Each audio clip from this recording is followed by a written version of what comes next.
Doechii and ASAP Rocky just dropped a track, and the internet is acting like it wasn't music, it was a message. Folks are saying the hate wave isn't opinions, it's a rollout of sabotage. And if that's true, somebody just lit a match in hip-hop's basement. Everybody thought they knew what this was. A cool collab, a little jazz rap flex, Rocky doing his fashion killer thing, Doechii sliding in with that shark mouth, razor calm energy. Simple, right? That was the version everyone repeated, the "it's just a song" version. But then the comments started looking weird, not just negative, organized. Same phrases, same timing, same type of accounts with no real history. And then people started claiming there was a behind-the-scenes panic, like certain rooms did not want her next to Rocky on a record that could go global. Now the narrative is twisted into something darker. Not did the song flop, but who wanted it to flop and why? Because allegedly, the second this dropped, somebody hit a button and the internet turned into a battlefield. Let me break this down. Because the first red flag wasn't even the music, it was the moment around the music. Within minutes of the track hitting streaming, people are saying the comment sections didn't feel human. You know that vibe when you scroll and it's like reading the same sentence wearing different outfits? Trash, plant, overrated, industry forced, copy, paste, repeat. And before anybody starts screaming that's just the internet, listen to this. Fans online started mapping it, literally. Screenshots, timestamps, account age, posting patterns. Folks on Twitter and TikTok were comparing the hate wave like it was a coordinated drop. Same energy, same timing windows, same type of burner handles with random numbers like they were stamped out in a factory. People are claiming it wasn't a reaction, it was a deployment. Then this alleged talking points PDF rumor hit. And I'm gonna hedge this because none of us have the raw file in our hands. Allegedly, influencers were being guided, like say this, emphasize that, make it look organic. And the wild part? People are saying the incentive wasn't just money, it was lifestyle bait, trips, access, a seat at certain tables. That's how the internet works now. You don't have to silence somebody directly, you just pay a crowd to boo loud enough that the room feels empty. Now check the second red flag, the skip rate story. Fans were saying the song was getting hit with a weird drop-off around the early mark, like the algorithm was being fed a signal that people weren't staying. And if you've ever watched how streaming manipulation gets talked about online, you know what that implies. You don't even have to stop streams. You can poison the data. If enough accounts bounce at the same moment, the platforms start treating the record like it's not holding attention. People are claiming the number floating around was around the 31-second mark, like somebody picked a line in the sand and told the bots, exit here. And it gets even crazier when you look at what the fans latched onto. That Doechii line, watch my black on this suede seat. The internet treated it like a grenade with the pin already pulled. Some folks heard confidence, some folks heard defiance, some folks heard a shot at old money rooms that love the culture but hate the people who make it. And that's where the comment section war started splitting into teams. Snake emojis on one side, hashtag protect Doechii style energy on the other. Now peep how the narrative mutated. People started saying this wasn't random hate, it was preloaded. Because the second a woman artist drops a bar that sounds like ownership, comfort, power, especially a black woman, certain corners of the internet go from reviewing music to policing permission. And you can feel that shift. It's not critique, it's control. Then there's the ASAP Rocky angle. Fans keep quoting that fashion killer ain't no gun on me line like it's a coded flex. Because on the surface, it's style talk, but the internet loves a double meaning. People are saying it reads like, I'm taking shots, but not with weapons, with presence. That's the kind of thing that turns a record into a symbol. And once a record becomes a symbol, the reaction stops being about notes and drums and starts about what side you're on. Now, I'm not saying any of this is proven. Let's keep it real. This is all online detective work and speculation until confirmed. But what makes people lean in is the pattern. Instant negativity, recycled phrasing, suspicious timing, and a narrative that somebody wanted ready before the first listener even hit play. Because if the hate was truly organic, why does it look so copy and paste? And why does it feel like the same handful of accounts were everywhere at once trying to steer the room? That's the question folks can't shake. And it sets up the bigger one. If this was a coordinated smear, who benefits from Doechii looking small right when she's standing next to Rocky on a record that could elevate her into a new tier? Now, let's get into the motive, because this is where everything starts clicking in people's minds. Hip-hop isn't just talent, it's territory, it's alliances, it's optics. It's the invisible scoreboard nobody admits they're watching while they stare at it all day. And Doechii right now, she's in that dangerous zone. Too talented to ignore, too loud to control, too new to fully own. That's when the pressure shows up. Not always as direct beef, sometimes as discourse, because discourse is safer, discourse is cleaner, Discourse lets people throw punches while pretending it's just conversation. Now, people are saying this moment feels like old revenge wearing a new mask because the internet keeps dragging one name into it: Drake's camp, OVO, The Machine. And again, allegedly, reportedly, people are claiming there's this idea floating around that the Drake side views anything connected to TDE as an enemy flag. Like, oh, y'all think you're gonna run that play again? Think about it. In the public story, TDE already has this myth attached: strategic, quiet, patient, and then, when it's time, explosive. Fans online swear Kendrick's diss avalanche didn't just happen, it was engineered. So now, in the conspiracy version of reality, the belief becomes if TDE can build storms, then their new star is a future hurricane. And that's where Doechii comes in. Because if she drops a major moment with Rocky, somebody who already moves through fashion, culture, celebrity, and rap like a multi-passport citizen, then suddenly she isn't just promising, she's positioned, she's co-signed, she's a headline waiting to happen. And that kind of rise triggers panic in rooms that prefer predictable winners. Now add the money. That's the part that hits different. People online are saying there's allegedly a slush fund vibe, like a marketing budget that isn't for promotion, is for suppression. Not make our artists bigger, but make their artists smaller. That's the new era, because the platforms don't just reward love, they punish confusion. If you can flood the space with "is it mid" energy, you don't have to prove your point. You just slow the momentum. And when momentum is currency, slowing somebody down is basically stealing. Another motive people keep pointing to is ego economics. The industry is built on ranking, streams, charts, placements, playlist politics. It's all a contest with a smile on it. And allegedly, some camps take it personal when a fresh voice starts getting treated like the future. Because if somebody is the future, that means somebody else becomes the past. That kind of fall off hits different. Even when the numbers look good, even when the trophies are shiny, because pride doesn't care about facts, pride cares about attention. Then there's the boardroom angle people love to whisper about. Fans keep saying labels don't just push music, they manage risk. And a bold record, especially one that feels like it's speaking to power structures, creates risk. Not just will it chart, but will it shift the conversation?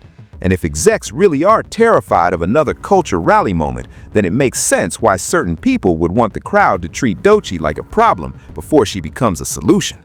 Now take that and layer Rocky into it. Rocky is already a lightning rod. He's not the type to beg for approval. He's the type to make the room adjust to him. So when he shares a record with Doechii, people start acting like she's being granted entry into a club. But what if the club is scared she's about to renovate it? And the internet even has a theory that the song itself is a Trojan horse. Like on the surface, it's jazzy, artsy, experimental, but underneath, it's a statement about who gets to profit, who gets to gatekeep, who gets to decide what good is. So if you're a powerful camp watching this and you believe the culture can swing, what do? You don't attack the song head on, you attack the belief in the artist. You make people embarrassed to support her. You make it cringe to defend her. You turn her confidence into a punchline, so the crowd does the work for you. That's what folks are alleging, that the sabotage isn't a bullet, it's a fog. And inside fog, even great music can look like it's losing. And once you believe that, every suspicious comment, every weird trend spike, every sudden plant accusation feels less like random opinion and more like strategy. But here's the part that really hits different. Because when the internet turns into a war zone, it's easy to forget there are actual humans inside the target. Not avatars, not headlines, a real person reading this stuff at 2 a.m. while the world laughs like it's entertainment.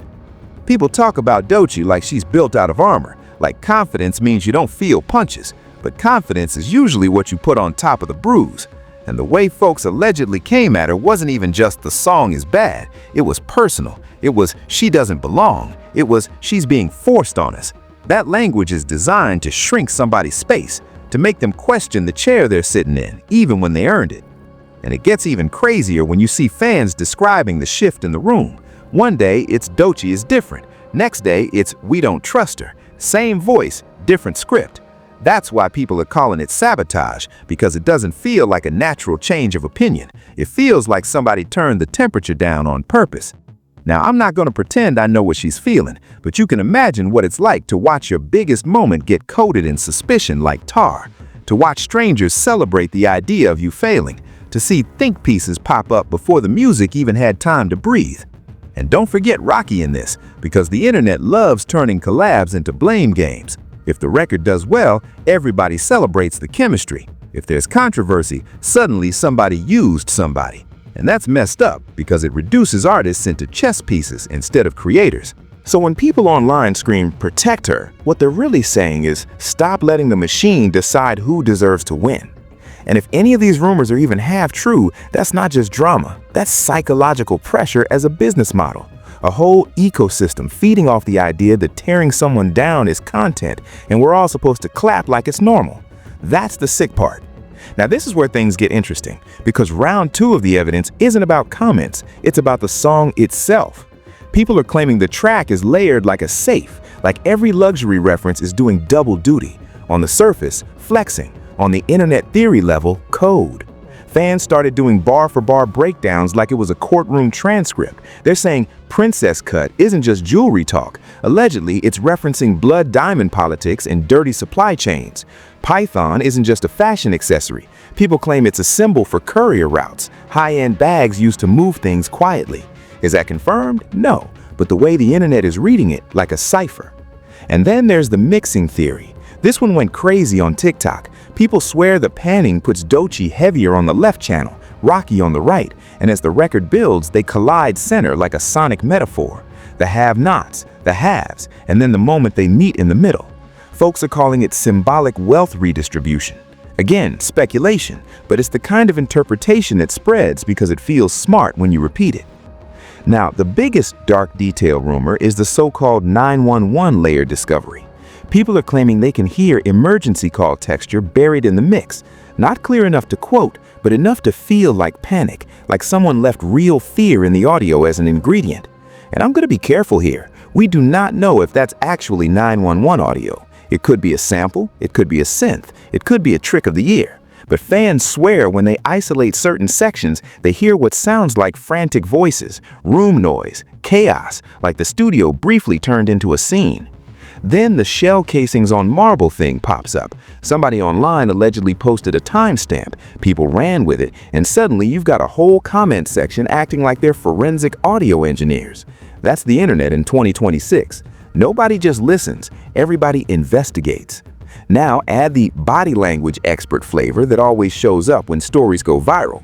Folks are saying Rocky's delivery on that final pinch your cheek line sounds like adrenaline, like he's staring at something off camera. And then the wild claim arrives. Allegedly, there was an AR-15 on the mixing console during the take. Do we have proof? No, but the rumor spreads because it makes the audio feel dangerous, and danger sells. This is how narratives turn into monsters. A whisper becomes a screenshot becomes a thread becomes everybody knows. And it gets even crazier with the spectrogram obsession. People online love spectrogram proof because it looks scientific. So they're claiming they ran the track through software and found hidden ultrasonic patterns, like hidden Morse. One viral theory says at 3.33 it spells vote K dot. Undeniable proof or internet fan fiction with a cool graphic? That's the question, because spectrograms can show shapes, but humans love turning shapes into meaning. Still, the reason this sticks is because it ties into the bigger storyline, that this record is not just art, it's alignment, it's strategy, it's a flare shot into the sky to rally certain people and scare others. Now let's connect it back to the alleged sabotage. If there really was a plan to drop a fake audio glitch and claim Rocky's verse was AI generated, that's not just slander, that's poisoning trust. Because in the AI era, the easiest way to weaken a record is to make people question if it's even real. If fans don't trust the vocals, they stop defending the moment. They stop sharing. They stop streaming with pride. So when people claim there was a scheduled deepfake drop at 3 a.m., what they're really claiming is somebody tried to weaponize the new fear of fake to kill the vibe. And here's the key. The sabotage allegedly backfired because the more they pushed plant, the more the fans pushed protect. The more they pushed fake, the more people streamed to prove it couldn't be erased. That's the Streisand effect with a beat. So now, instead of one song, you've got a symbol. Instead of one rollout, you've got a resistance narrative. And that's why the comment sections turned into a digital battleground. Snake emojis versus receipts, hate versus streams, mockery versus mobilization. This is no longer about whether you like the record. It's about whether you think the crowd is being steered. Now, this whole situation gets even wilder when you look at the side characters people keep dragging into it. Rihanna's name started floating around. Allegedly, somebody said she walked out when she heard a line like "Tropical Girl" because she recognized a Rolls-Royce trunk reference and got spooked about what else might be hiding in lyrics. Is that true? No idea. But the internet loves connecting dots with celebrity glue. Then, Tyler, the creator, allegedly DM'd Doechii a single target emoji, and you already know how fans act. One emoji becomes a prophecy. Folks started speculating it meant locked in, on target, we got your back, or even you're being aimed at. That's the thing. Online culture can turn a pixel into a whole screenplay.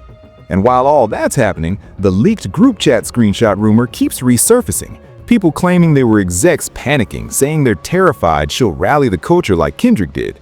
And whether that screenshot is real or not, the fact it feels believable to so many people says a lot about how much trust is already broken.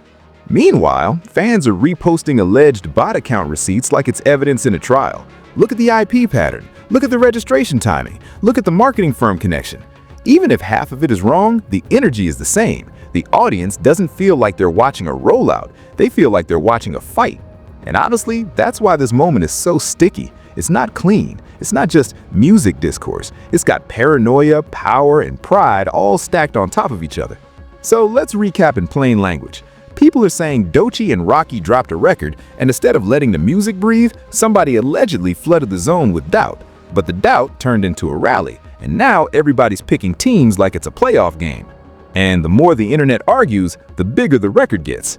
That's the twist nobody can control. And this story is still unfolding with way bigger implications than just one track. What we're seeing here is how fame works now. It's not just talent versus talent, it's narrative versus narrative. Whoever controls the meaning controls the momentum. And the scariest part is, you don't need proof to move people, you just need repetition. When social media can manufacture consensus, the danger isn't one artist gets dragged. The danger is the audience stops trusting their own ears. You start listening like you're checking a lie detector instead of enjoying art. And if labels really are quietly rewriting insurance policies to exclude viral sabotage warfare, like people are claiming, that tells you executives see the internet like a weaponized weather system, not unpredictable, engineered. Storms can be ordered. Even the SEC monitoring lyrics rumor, whether true or not, shows where we are. The line between entertainment and influence is dissolving. Lyrics can move brands. Brands move money. Money moves decisions. So of course the powerful treats songs like leverage. So for every artist watching this, the lesson is brutal. The bigger you get, the less your biggest threat is another rapper, and the more it's the invisible systems that decide what the crowd should think. The more you shine, the more somebody wants to dim it and call it opinions. So where does this go? People are predicting a domino week. 3 A&Rs quietly moved around, one loud influencer suddenly deactivating, and Doechii streams exploding because the culture hates being played. A 400% spike is the number folks keep throwing around. Maybe hype, maybe hope. Or the darker ending. The bots win the tug-of-war, the record starts disappearing from playlists, and everybody watches the first real-time digital assassination of a female rapper's moment. No headlines, no apology, just a vanishing act. And if that happens, it won't look dramatic, it'll look normal. That's what makes it scary. So, hit play on that record again while it's still sitting where you can find it. Comment #iRobot if you're streaming to fight the algorithm, or tell me I'm reaching. Either way, drop your take. Like, subscribe, turn on notifications, because if more leaks hit, we're breaking it down fast. Stay sharp.